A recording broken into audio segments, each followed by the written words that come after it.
Be incredibly careful with number 7. Not only do you have a y-intercept, or just a -2. Let's go ahead and do that one first. Since I've used blue on the second one, I'll keep doing that. So y is greater than -2. Put yourself a point, and then draw yourself a line. And according to this inequality, it's dashed, by the way. We can have anything above this line, anything greater than -2.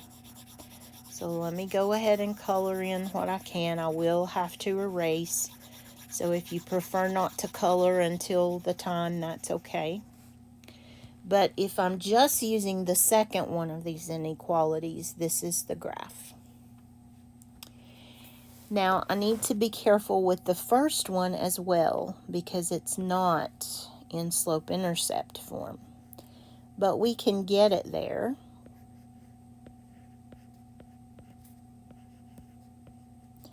By asking ourselves what needs to move. Well, I want y to be on one side by itself. So if I move the 4x, I'll have what I need.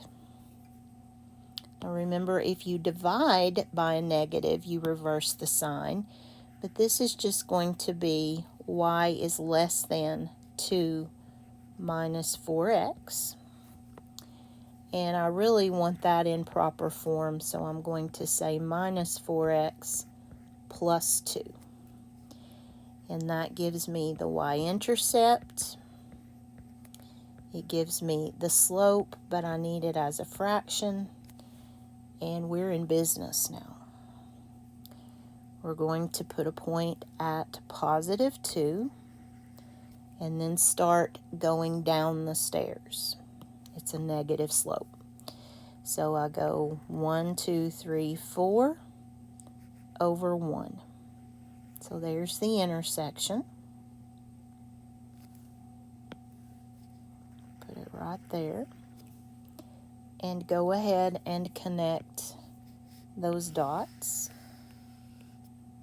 Try to connect those dots.